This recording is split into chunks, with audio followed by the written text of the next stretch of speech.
This podcast is a member of the Voices of Wrestling Podcasting Network. Visit voicesofwrestling.com to hear the rest of our great podcasts, as well as show reviews, columns, opinions, and updates across the world of wrestling. To the highway in a brand new day. Over the rainbow, gotta let it go. So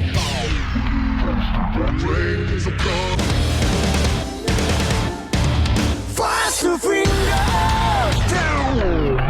Stars tonight together. Here everyone's singing.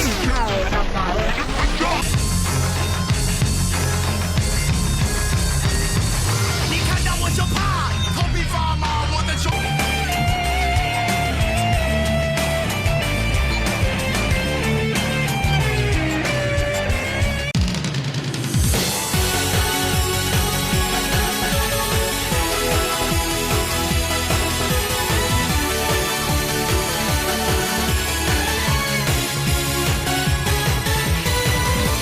Welcome back to Open the Voice Gate for December 30th, 2020. We are members of the Voices of Wrestling Podcast Network.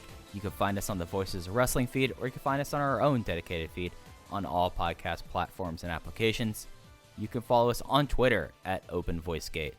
If you'd like to donate to the show, just click the link on the show notes. It'll take you to our redcircle.com website. You click the red boxes that sponsor the show, and you can do a one-time or reoccurring donation. No obligation whatsoever, but we'd like to thank our previous donors. I'm one of your hosts. It's your old pal, Iron Mike Spirit, joined as always by my friend and co-host, Case Lowe. In Case, 2020, well, we're doing this with less than 48 hours, actually less than 36 hours Eastern Standard Time left in 2020. Whole lot of stuff has gone on, and just off the top, how you doing, bud? I'm all right. It's I guess in a good way, it's good to think that 2020 is almost over. Next week, for those wondering, we will be doing our year-end awards, which there's plenty of them to hand out this year. It was a phenomenal year for Dragongate. This week, we will be reviewing the Kobe Sambo Hall show that just happened a few days ago. We're recording this on the 30th, and unfortunately, we're going to start off with the awful news of Brodie Lee passing away, and specifically on this show, because, you know, I'm sure Dave will cover it in The Observer. I'm sure the Voice of Wrestling flagship crew will cover it at length. There's going to be a million different outlets that will cover Brodie Lee's career and do him justice. We have the, I don't want to say it's a unique advantage, but we do have the position where Brodie Lee was a member of the Dragon system, and we can talk about his career from that perspective. So that is what we are going to do for the first part of this episode. Yeah, so for people who haven't been tuning into the Rewind and Rewatch system, or Rewind and Rewatch series, Brodie was a part of the Dragon system pretty much from 2010 through his time getting signed by WWE, did both Dragongate USA and was in Dragongate proper in Japan, and was a very unique figure, I think just first and foremost, in Dragongate Japan, just because of how different he was in comparison to nearly anyone else who they brought over to Japan. I mean, there is the mold that is joked about, like that Chuck Taylor has made cracks about, that Shima likes guys who have abs and does backflips, and Brodie was something completely different.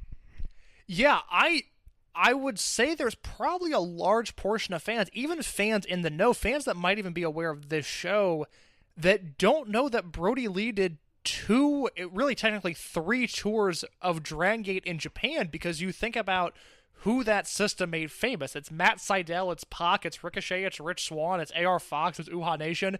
It's not exactly guys that look or wrestle like Brodie Lee, but Brodie was a guy that came into Dragongate USA. He debuted on the Canada shows in 2010 and ran wild there, and ended up becoming, and I'll get into the stats in a little bit, one of the most feared and protected stars of Dragongate USA through him signing with the WWE in early 2012. And at the end of 2010 and through most of 2011, he was a prominent player in Japan. I mean, a pushed commodity in the world of Dragongate, and you just wouldn't ever think of that looking at the guy, but he was incredible. And one of the things that stunned me, and you know, we're recording this on Wednesday, Brodie passed away on Saturday, at least that's when the announcement was made, and the outpouring of support is still constant. I still feel like my entire Twitter feed is or I guess 99% of it is guys talking about these amazing Brodie stories, how good of a guy he was, how good of a father he was, how good of a husband he was. He was the best. And he seemed like this guy that literally everyone loved. And that extends to the Dragongate roster in Japan, which, I'm not hopefully making too much out of some tweets, but I was just blown away at seemingly every member of the roster, from Masaki Mochizuki to Naruki Doi to Problem Dragon to I saw Kotoka had a tweet. I believe Naoki Tanizaki did as well. Like, all of these guys tweeting about Brodie and his impact in Japan. Kotoka said that Brodie Lee had the hardest chops of anybody he's ever experienced. And think about the lineage of guys that kicked Kotoka's ass, from Shingo to Mochizuki to Fuji and beyond. Brodie Lee supposedly had the hardest chop Kotoka's ever had. And I was really taken aback by just the outpouring of support from the Dragongate universe. It's really hard to believe that this is a guy who only did 2 tours, and specifically, if you want to know about his time in Japan, it's a pretty simple timeline. He debuts in Dragongate USA in May of 2010, and then in December of 2010 for the Final Gate Tour, he comes into Japan as the surprise member of Warriors International.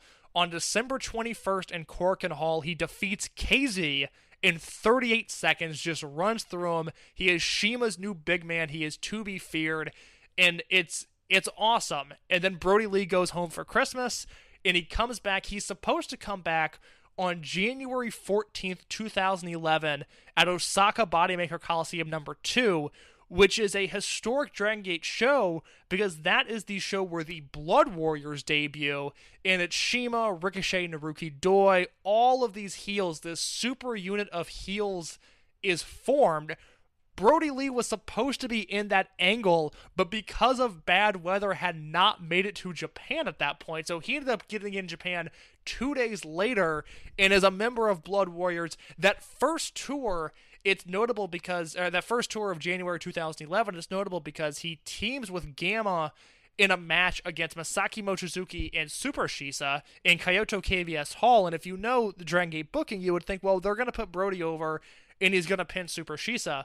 But instead, Brodie, in what was like his 4th match in Dragon Gate Japan, pins Masaki Mochizuki, which is a huge deal. To this day, not a lot of guys pin Masaki Mochizuki, but Brodie Lee did in a tag match.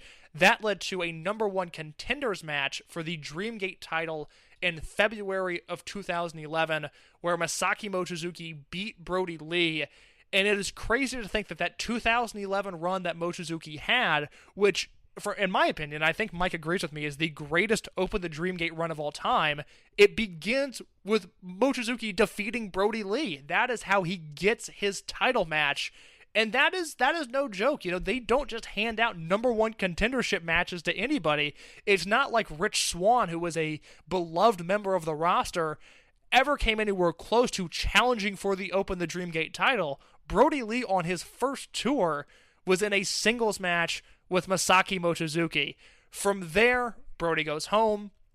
He goes back to Dragon Gate USA, where he wrestles Stalker Ichikawa on WrestleMania weekend, which is as much fun as you would imagine. It seemed like Brodie had the time of his life in the ring there. Brodie Lee, in the spring of 2011, on the 2nd anniversary show for Dragon Gate USA, goes to hit a big boot and pops his knee out. It's an ugly injury. You can tell he's hurt as soon as it happens.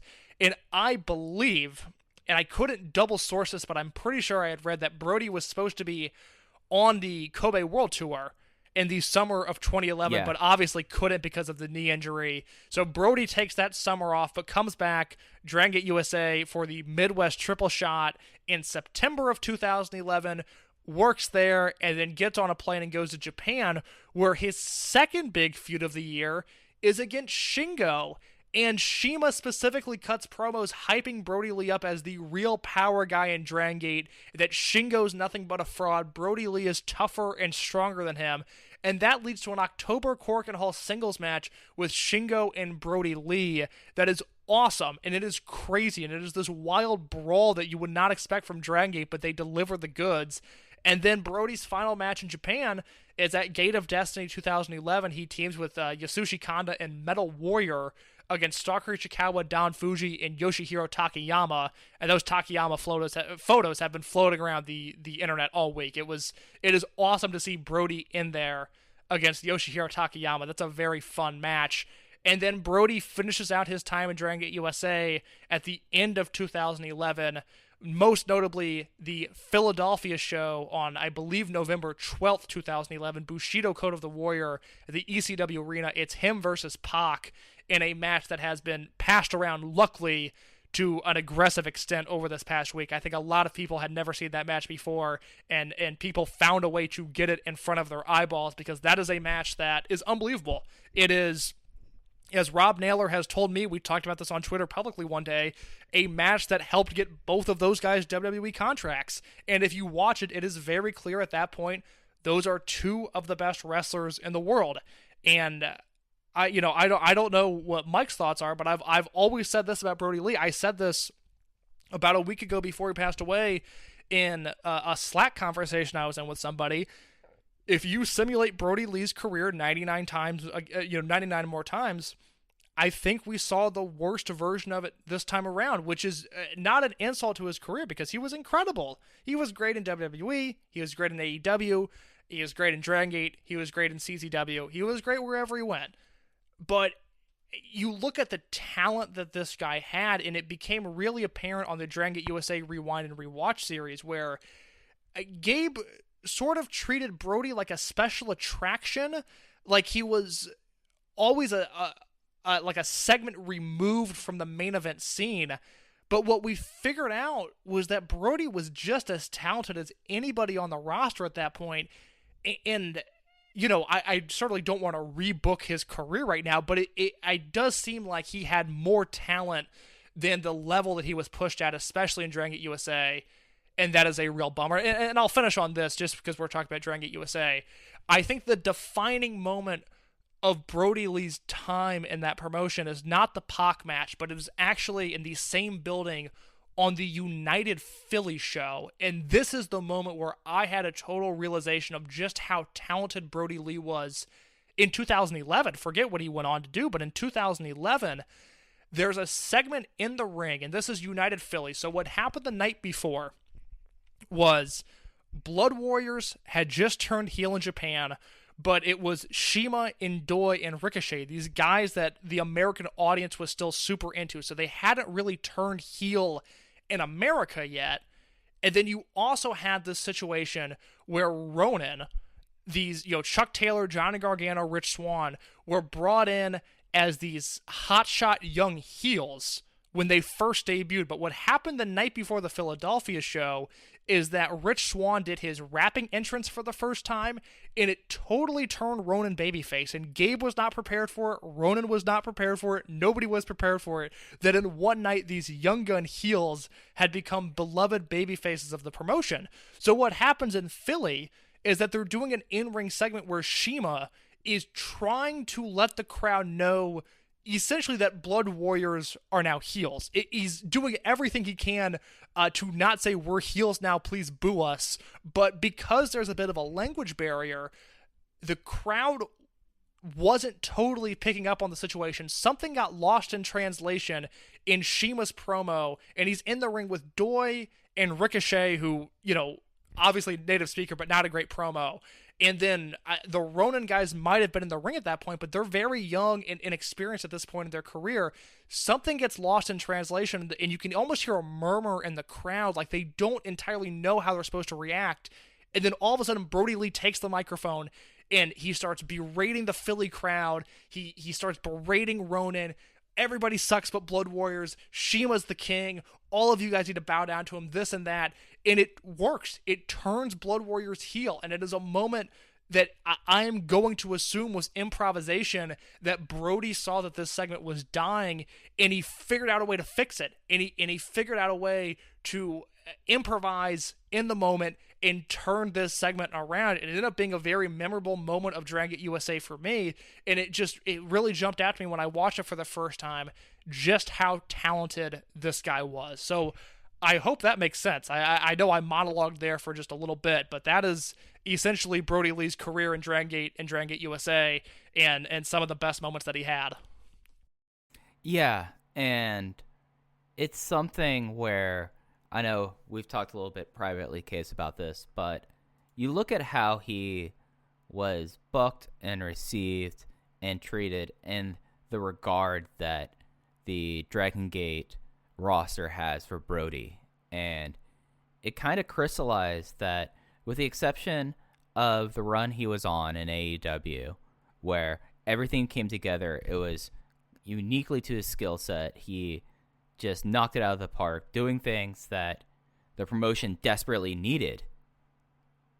The company that got him most of all, and I feel like displayed, with the exception of his promo skills, which, as you talked about, it's surprising, I feel like, that most people don't realize how good of a promo Brodie Lee was. And they didn't necessarily apply to Dragongate, but everything else, Dragongate understood Brodie Lee as a wrestler and as a character, and they used him in such a way that no one's really ever been used since. There's really not been like this big invading gaijin that people weren't able to stop, especially when you consider Pac as a member of the family. So he doesn't count like this. I mean, you look at his entire career and you look at his entire time in Dragon Gate, he only really dropped 2 falls, and were the 2 big matches you talked about, Mochizuki and Shingo.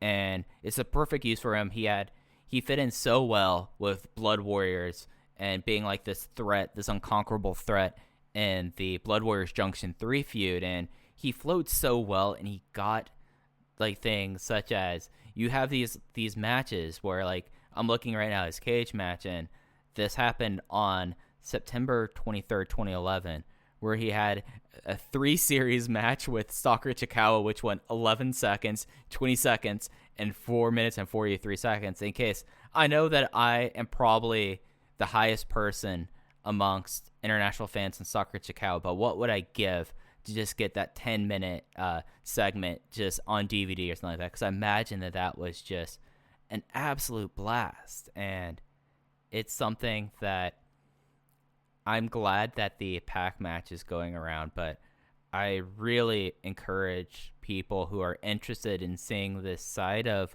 Brodie Lee that not a lot of people either like forgot or that they were never aware of to go. And I know DGUSA stuff is hard to find right now, and I know especially Dragon Gate stuff of 2011 and 2010 is necessarily hard to find, but go and watch it, because he was someone that Dragon Gate got, and he was someone that got Dragon Gate. And for someone who had just, well, it comes out to be 36 matches in the promotion across essentially 10 months. But it was something that, if you just see what the response was from people like Naruki Doi, like Masato Yoshino does not believe in social media. But Naruki Doi, Masaki Mochizuki, and others said, like you mentioned, he left a mark there, and it's something where it was enough of a mark that the Dragon Gate English account made sure to mention it, because he was a part of the family, and it's just something that is just a real tragic situation, and it's something though that I will at least cherish the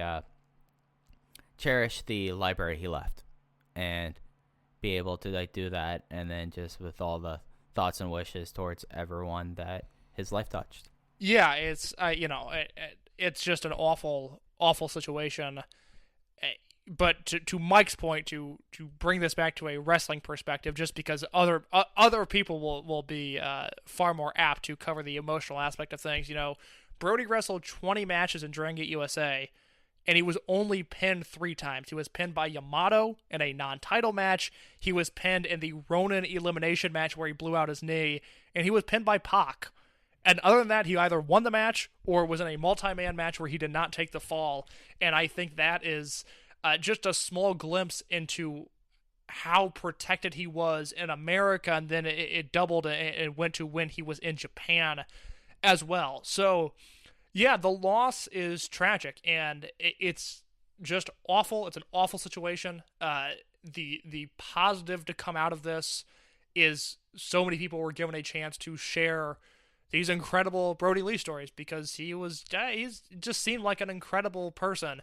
So, Yeah, we felt like we had to talk about it because he is ultimately a member of the Dragon system, and like I said, the outpouring of support from the Japanese wrestlers was something that didn't catch me off guard, but just it hit me on another layer of an emotional level that I wasn't necessarily anticipating, because I thought, well, this guy did a tour a decade ago, are they going to really care? But from what we saw on social media, yes, they absolutely cared. Yeah, and I haven't talked to anyone necessarily. It's just not the time to do that kind of stuff. But I would hazard a guess that he was someone that I think everyone in the roster, we know they had such tremendous respect there. And it's something where you could tell that they cherished his time with them. And as we talked about, he left a mark only across 36 matches. And that's something that we should all hope that in our lives, that if we do something that leaves an impact like that strongly. So, well said, Mike. Well, we still have one more show to talk about this year, Case. They had their traditional end of the year fan appreciation show on the 27th in Kobe Sambo Hall. This was the Fantastic Gate 2020 finale. It will be up on the network. I think I saw until the 3rd. Math isn't my strong point, but I believe it's the 2nd or 3rd, so it'll still be up there by the time this episode comes out. Big attendance for them, because I don't know if you caught this, or looking at the crowd, you probably thought this seems like to be a lot more than they had usually in this era in Sambo Hall, and that was the case.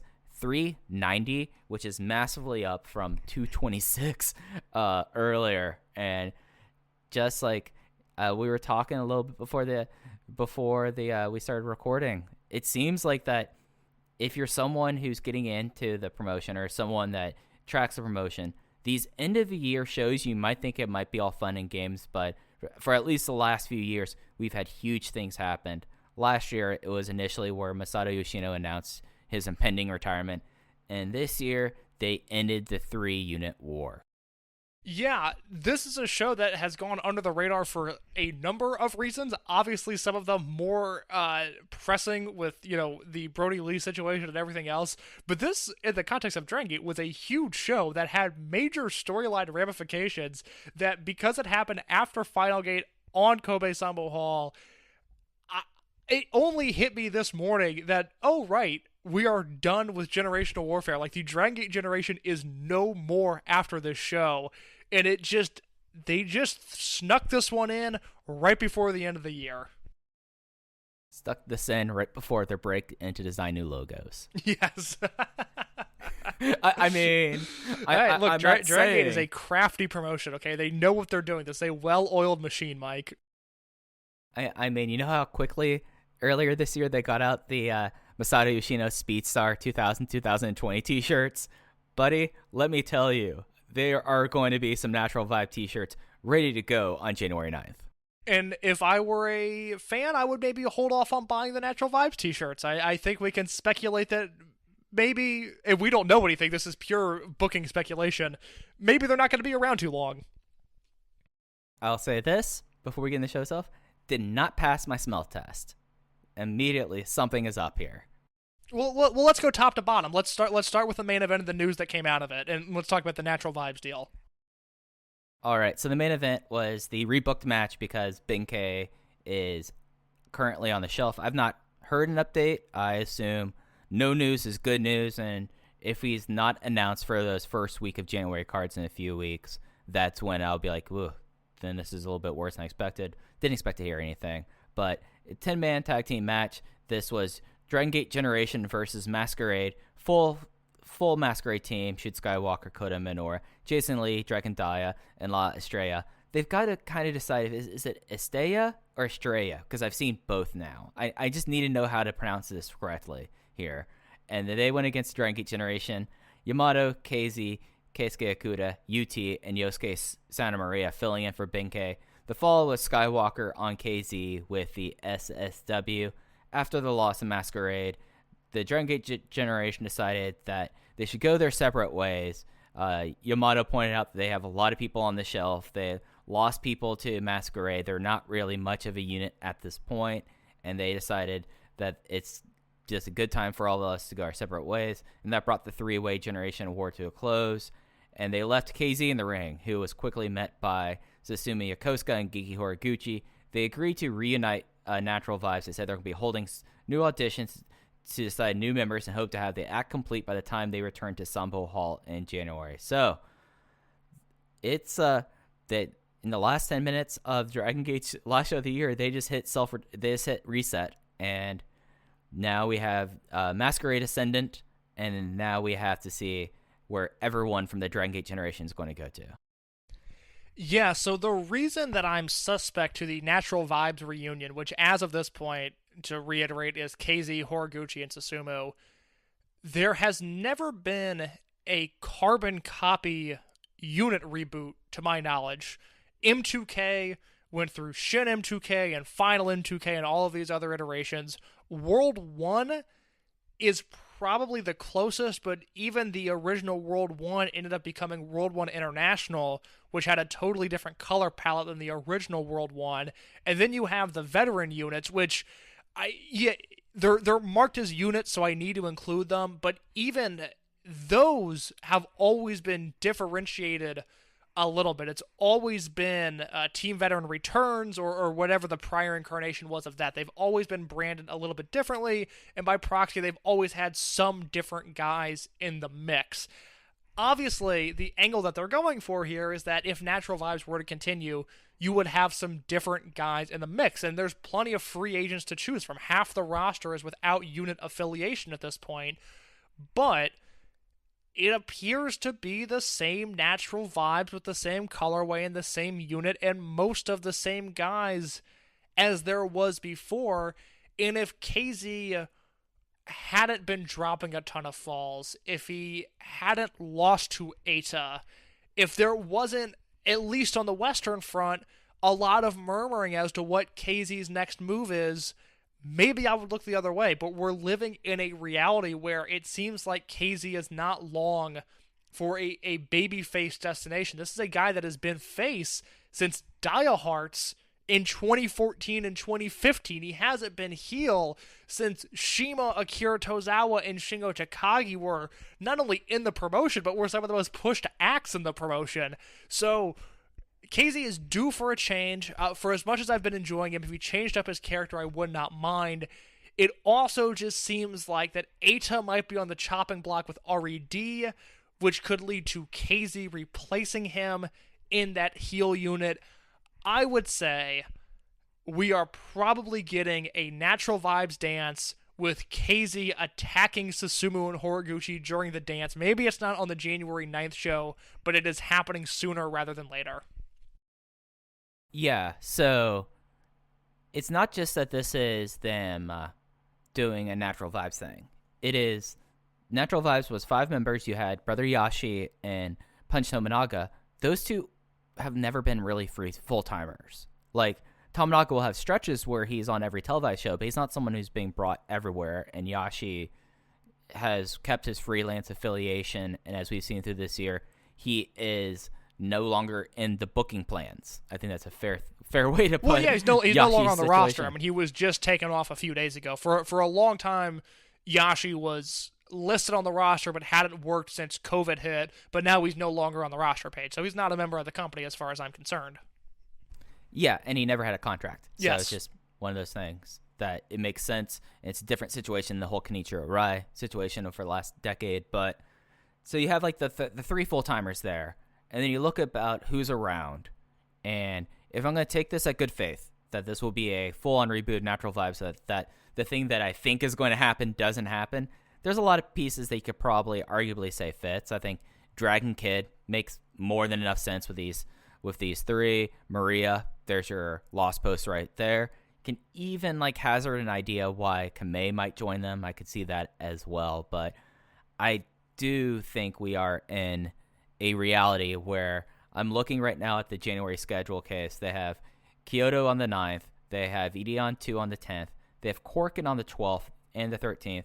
And then they have 17th, they have Sambo Hall before taking a bit off before finishing up the month at Fukuoka with a double shot. I'm just looking at the schedule, and I can really see that something's going to happen that first time they actually do the full dance. They say it's going to be at Kobe on the 17th. I think that we're going to see that because I think that now it's time to shake things out and see what the whole unit landscape's going to be. And I personally don't think Natural Vibes will be a part of that unit landscape. No, I really think that's a fair assessment. And it's a loaded month. I mean, it's really gutsy to blow off the Dragongate generation at Kobe Sambo Hall at the end of December on what is typically looked at as some sort of fan appreciation show. I mean, they could have just booked, I guess Speed Muscle against, KZ and Yamato or whatever match. They didn't have to do this here. They have 2 Cork and Hall shows next month. They very easily could have done the Masquerade versus Dragongate Generation if Dragongate Generation loses their disbanded match on one of the 2 Cork and Hall shows, and that would have been a suiting main event. But instead, they threw it onto this show, and now, like I said, over half of the roster is without a unit at this point, and they're going into an insane month with 2 Cork and Hall shows. So it's gutsy that they did this match here. I use the term gutsy. I think any other promotion I would use the term dumb, but I trust Dragongate's booking that they'll be able to figure it out. But the Natural Vibes aspect of things, I would be a little bit surprised if we're talking about KZ's Natural Vibes unit in February. Right, yeah. And you have a lot of interesting pieces that are left out of this whole entire thing, like Yamato. I mean, ace of the company now is without a unit for the time being. Keisuke Okuda, Bravegate champion. Benkei and Strong Machine J, 2 heavily pushed commodities, one would assume when they come back. And then you got a bunch of good pieces in Maria, UT, Problem Dragon can pick up falls. Like, there's a lot of things that build between them, the Torimon generation members that are sticking around, and it's going to be an interesting next few weeks because I would have to expect with, like, the schedule that we just went over January. February is pretty nuts as well because Champion Gate will be in March this year, and you have a full run of things, including a double shot in Kyoto. So they have a lot of things, and they'll be moving to the Tokiwa Arena because of availability for Sambo Hall. So it's a lot of stuff will be going on over the next few weeks, or like the first 8 weeks of 2021. I fully expect that we're going to be walking into Champion Gate, or at least the March Corkin that's 2 days before Champion Gate, with a full idea of where everything lays. And this Natural Vibes thing, I don't want to harp on the point, just does not, something smells fishy there, guys. Something smells real fishy. And unless you have any other... Well, I think the ultimate finality of Natural Vibes is up in question, but to transition to the main event, the Masquerade unit is rock solid right now, and I thought they were phenomenal, without hyperbole. I thought they were phenomenal in the main event against the Dragongate generation. Yeah, this really worked.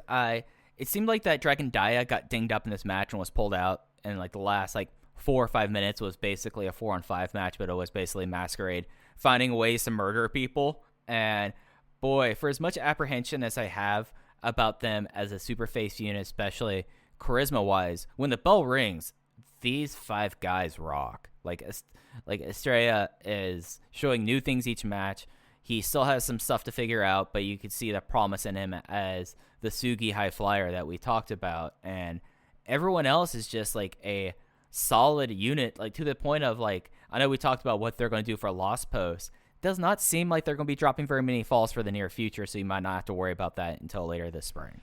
There seems to be just a whole other layer of thought and care put into Masquerade that hasn't been there for a very long time.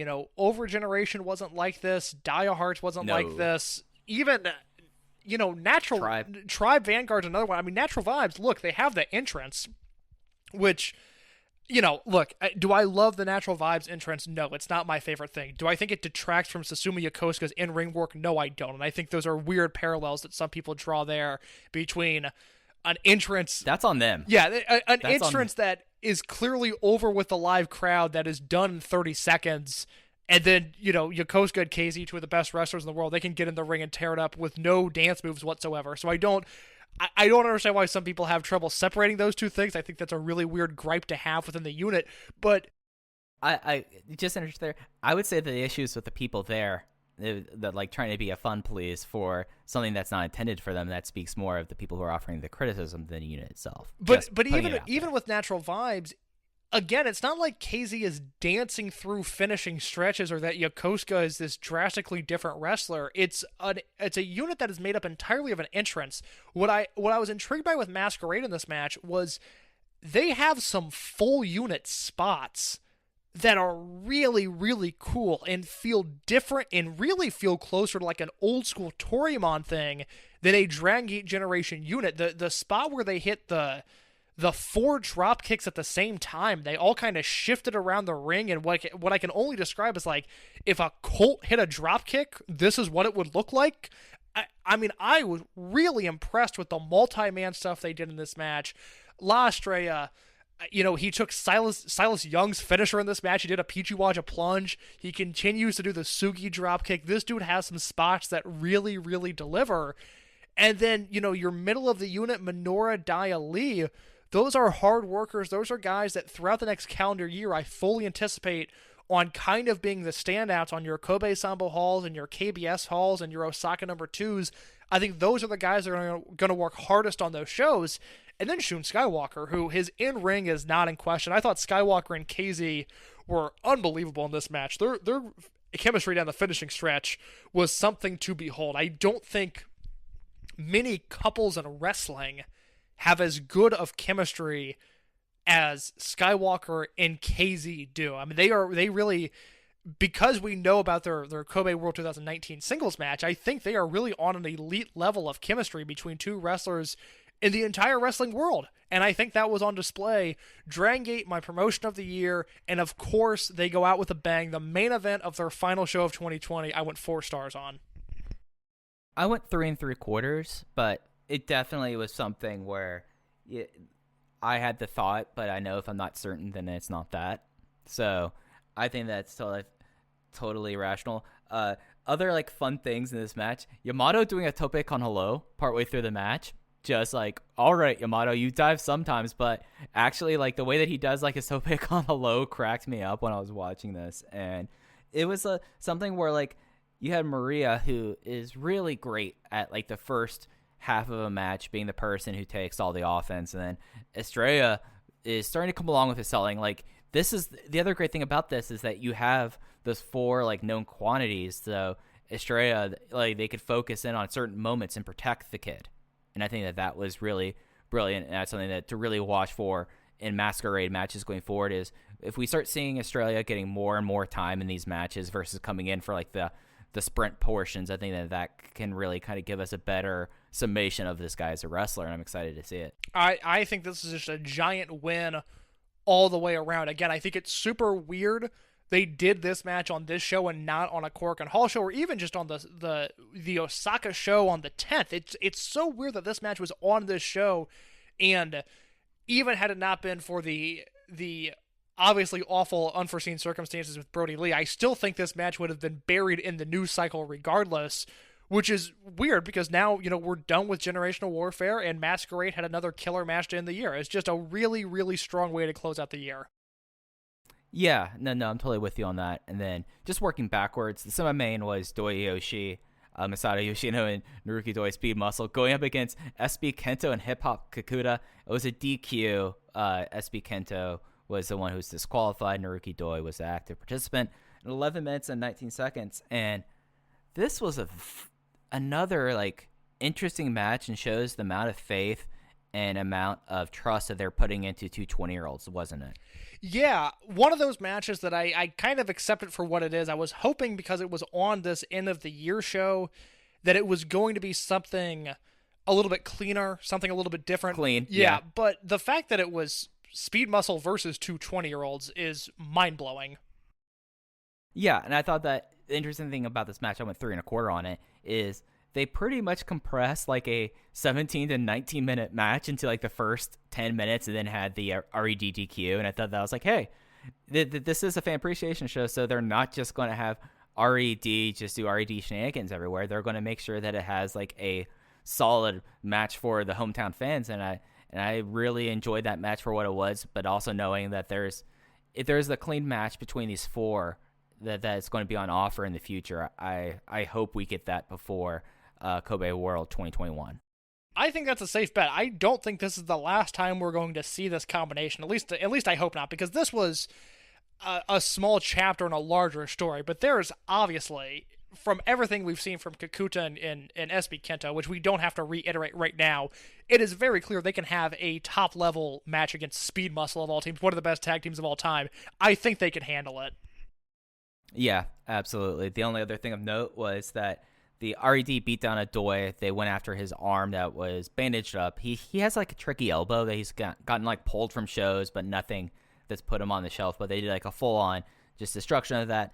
Dragon Kid made the save, and looks like that he's trying to work his way into Team Boku. So that's something just to keep in mind as we go into 2021. Match 4 was a 6-man tag team match. We had the 3 oldest, I believe, people on the roster in Ultimo Dragon, Masaki Mochizuki, and Super Shisa versus the RED team of Ada, BB, Hulk, and Diamante. Ada decided to murder someone with an AARP card as he completely clocked Super Shisa with an Imperial Uno in 12 minutes and 28 seconds to get the win. Yeah, Shisa took an absolute beating in this match, which I wasn't really expecting him to. I kind of thought when this match was announced, which I was really into this Mochi Shisa Ultimo trio on paper, and after this match I hope we continue to see more of them as a team, but I kind of just thought Shisa would come in there and do some tricked out grappling with Eita and then leave, but instead this dude at one point is about to hit the Yoshi Tanik on somebody, I believe it was Eita, and BB Hulk axe kicks him in the middle of that move, which was gnarly. Like, that was a gross kick to the head.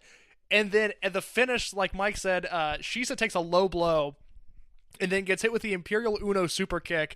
And Shisa took a bump like he got hit in the stomach with a cannonball, basically. Like, he flew back a quarter of the way across the ring on this super kick, and it was just tremendous. I mean, Super Shisa is so good, and I will end this podcast with a Super Shisa match recommendation of something I watched on the Dragongate Network last night that I had never seen before, but I'll save that for the very end.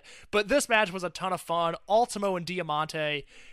Look, Diamante, we've talked about numerous times throughout the year that he earned his position in this company, but whenever he's in the ring with Ultimo, it really makes sense why he was brought in the first place, because he and Ultimo are awesome against one another, and that was present here as well.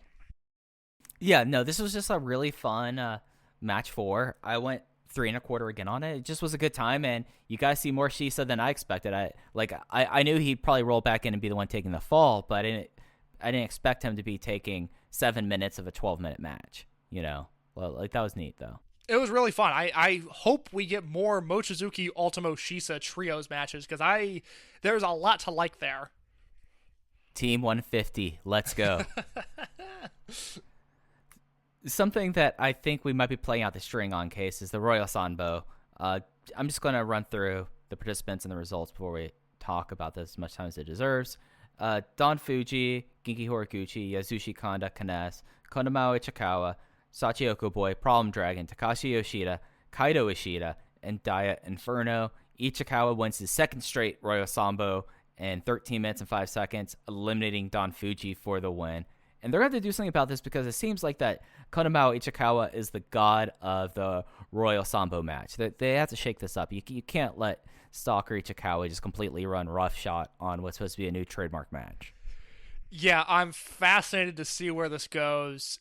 I think the first one was more fun than the second one. This one didn't quite have the luster that the original Battle Royal did, but, you know, it's harmless. It's harmless Stalker Ichikawa fun. I can't complain about this, but by proxy, I also can't break this down too much. Yeah. I mean, I listed off the people in the match. If you're someone who's familiar with Dragongate, you'll know what you're getting yourself into. If you're someone that's new, have fun watching Don Fuji versus Stalker Ichikawa for the first time, because it is a true delight, although whenever those two get to have a chance just to yuck it up like a bunch of knuckleheads. And we got a whole bunch of this and this here. It seems like this is going to be the way they're going to try to get everyone on all these cards. That's fine. It feels a lot more done and fun than the old Dragon Rumbles, so I'm okay with that. I would completely agree with that. Then we got into match 2. This was a tag match. Susumu Yokosuka and Shuji Kondo versus Dragongate and Takedo Kamei. Kondo, he got his time teaming with Dragongate. He's done with that guy, though. And it was Yokosuka pinning Kamei with the Yokosuka counter 13 minutes and 36 seconds. Kamei hasn't been someone that I guess he kind of just had like the last few weeks off maybe, and he was more just doing ring crew stuff. But it was really great to see old Toro-kun on the show. I thought this match was awesome.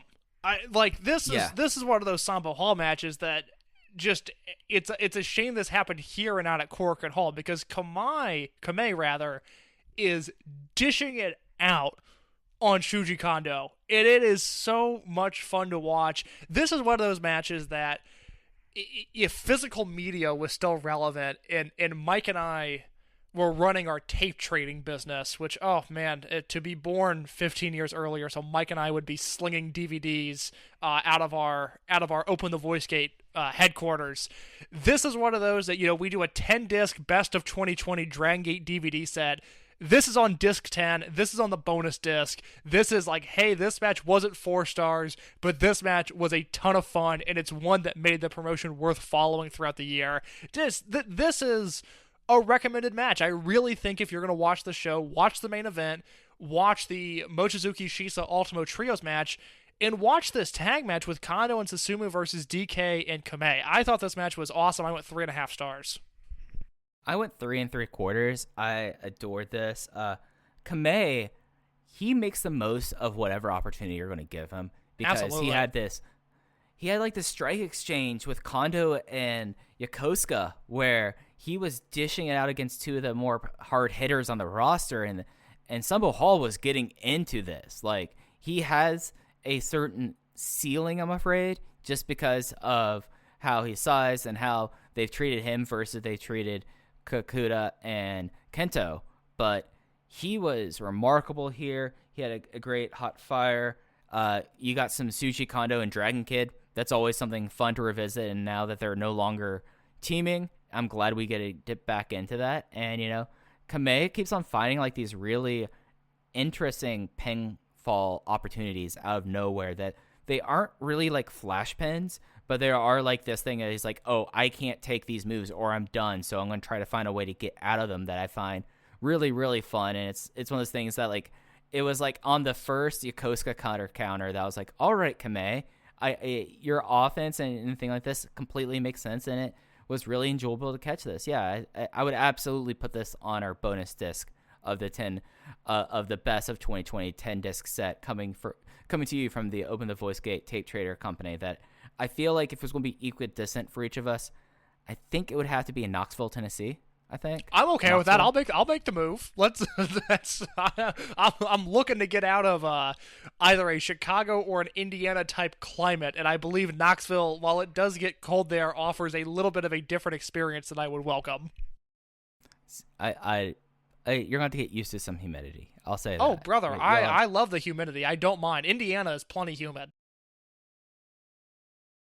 Yep, that's fair. That is fair. It's a different kind of humidity, and that's what it is. But also, Knoxville, you're still kind of in the crest of the mountains, so I'm happy with that as well. Yeah, the opener. I had somewhere that I thought I was going to leave it on a real pithy comment, and you could tell that was getting away from me there. Opener, a 6-man tag, Team Boku, Ryo Saito, Bokudamo Dragon, Punch Tominaga versus RED, Kai, Kazuma Sakamoto, and Hyo. Bokudamo got the win with the Bokuno-style La Maestral Cradle in 11 minutes 30 seconds on Hyo. Pretty much exactly what you expected. I gave this 3. This was a Team Boku opener that just was a Team Boku opener. I will say this. It was probably the best trios match that Bukaltimo Dragon, Punch Tamanaga, and Ryo Saito are capable of having. This was a pretty good match without the Doi influence, and that is a big step for Team Boku. Yeah, because, since Team Boku seems to be a thing going forward, as they flesh out, they need to be able to rely on the other members, because Doi isn't going to be opening all these shows. like he might come out and do mic work with them, but he's not going to be in the opener on all these shows. So them kind of congealing into a perfectly complimentary, fun opener, that's pretty much the best hopes of Team Boku, which is something that, when they got announced, when we first started dealing with this, I would be like, please give me this. Please make me sure this happens, and we got it. Yeah, so all in all, a fun Kobe Sambo Hall show, one with, I think, 3 matches worth going out of your way to see. In the tag match, that was Kondo and Yokosuka versus DK and Kamei. The trios match, which was Hulk, Diamante, and Eita against Mochizuki, Shisa, and Ultimo. And then your 10-man tag main event with Masquerade, ending the Dragon Gate generation. And I had that at 4 stars. So a very solid way to close out the year, Mike. I would say. Remember how much I used to dread Kobe Sambo Hall shows? Yeah, and now, with the exception of some of the undercards in Hokkaido, because that was the weekend heading into my finals week at school, and there were too many shows, too much was happening. I watched every single match that made tape this year. I watched 98% of the Dragongate that aired. I really only missed a few matches on those Hokkaido shows. Everything else I watched.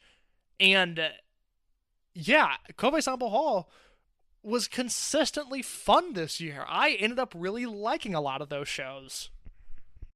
Yeah, it's something where I had a couple things earlier in the year that I did not catch up on, mainly being a Fukuoka double shot early on in the year. I was like, oh god, and I had other stuff going on, so I didn't get to it. But watching everything this year, it's interesting how they've calibrated in 2020 and how, like, in the post-COVID era, there weren't very many shows that would outright say skip. There was stuff that had a whole lot of fun, even if it wasn't like a big star rating thing. It was something that, like, most of these shows end up being 2 hours, 15 minutes, 6 matches. They could get in and out. There'll be some storyline stuff, and overall, and we'll get more into it next week on our best of episode.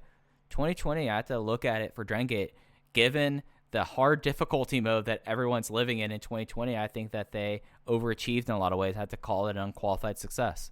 Yeah, we'll get into that more next week as we go through our best ofs, which will be a fun show because I think there's a lot to celebrate this year. I don't look at 2020, I think, strictly because of the pandemic in the same light that I do 2005, 2011, or 2015, which I kind of hold as the gold standards of Dragongate. But this was an upper echelon year of the promotion, which is crazy to think because they had 2 normal months before things shut down. They wrestled 2 full months in an empty arena setting. And you've got a guy like Hip Hop Kakuta who has not wrestled in front of a non-COVID restricted crowd yet. And yet I thought this was really one of the better years in the promotion's history. So we'll talk about that more next week. Mike, I've got a special match recommendation. Do you want to hear that before I go? Absolutely, and I know it's a Super Shisa match, so I doubly want to hear it. Well, what were you watching? Well, I was going through some stuff last night because we were talking about Super Shisa and the greatest wrestler ever Slack a few days ago, a conversation that Mike is in, that a number of other people are in. If you want to get involved, you can find it. I think that is probably the safest way to go about this Slack. But there, for as perhaps as much hubbub as there was about this Slack a few weeks ago, I would say the conversations have drifted back into the right direction, and I think it has been I had some fun this weekend talking about Manny Fernandez. I'm currently preparing some stuff on Roderick Strong. Believe it or not, that guy's a very good professional wrestler. There's a lot to like there. So if you want to find the greatest wrestler ever Slack, dig around. I'm sure you can find it. But somebody was asking for Super Shisa match recommendations, and I threw the big ones out there, but I kind of started going like, man,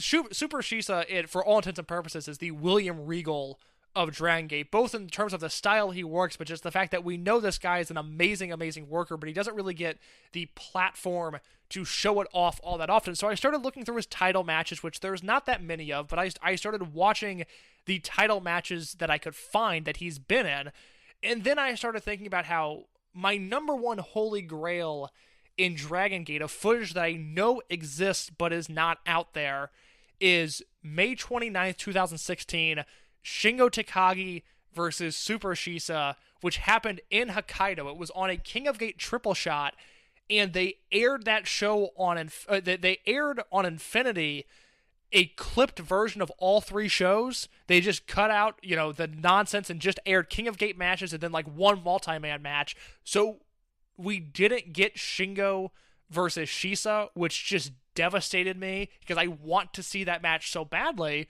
But I was looking on Cage Match and I realized that on May 20th, 2013, on Dragongate Prime Zone Volume 6, there is a Shingo Takagi versus Super Shisa match. So if you go to the Dragongate Network, which is very confusing, I will let you know now that if you scroll all the way to the bottom of the page, you will see something that says Dragongate Studio, and you are going to want to click on See More. From there, it's going to give you 9 pages of Dragongate Studio shows. Go to page 8, and then scroll to the very bottom of that page, and that is what you want. It's in the thumbnail. You can see Shingo Takagi versus Super Shisa. This is an 8-minute match that is, it's fine, but the closing stretch really does feel like Shingo versus Shisa the way it was meant to be done, and I just had a ton of fun watching this match. Yeah, like Prime Zone is one of those weird things that like has existed for so long, and that was like a time period where Prime Zone was really special. I'm going to make sure to get this in the show notes just so that I should have interrupted you partway through so you didn't have to give a long, drawn-out explanation of where to find these matches, but it is something that whenever you get to see Super Shisa in a singles match, and especially like in something like a Prime Zone, you know that it's something that they're going to try to do something interesting at the very least. I remember over the last few years, he had a match against Martin Kirby. That was a whole lot of fun. There was a match against UT, which I think I'm the highest person in the world about that match, but it rocked that much, and it's worth checking out. It's one of those things on the Dragongate Network that not a lot of people, I would wager, have gotten into, but it's worth checking out. Yeah, I try when I have some time on my hands to go back and check out some of the Prime Zone matches that I missed, because I've really seen none of this stuff, but on Prime Zone Volume 6, it is the last 3 matches on the show. Now, granted, if you've never seen Prime Zone, they're wrestling like a 10x10 ring in front of a standing room only audience. It's studio wrestling done Dragongate style, but the last 3 matches on the show, Dragon Kid and Ricochet versus KZ and Uhaa Nation, Shingo versus Shisa, and Akira Tozawa and BB Hulk versus Naruki Doi and Rich Swann. And all of those matches are very fun. Yeah, it's something that Prime Zone was just for people who are new. It was something that they kind of launched like right when other people were starting to do things. They had like a service that just had Prime Zones, and for a while they would have someone just do subtitles for it, but it was studio wrestling. It was basically Memphis-style studio wrestling. It used to take place in the old Sanctuary building in Kobe, where they would have a ring, and they would have about 100 standing room people only. They since they've left Sanctuary, since the changeover, now those were the shows that were usually shot in the Lapis Hall.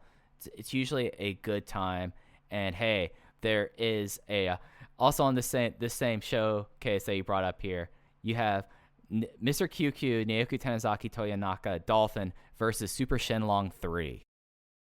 Yeah, I mean, look, I've got a lot to say about Tanizaki. He is someone who I've been revisiting a lot lately, and I really miss his presence in Dragongate. I don't anticipate him coming back, but I really wish he would. And Super Shenlong 3, who I will unmask because it took me a second to realize who that was, the current Shinobu.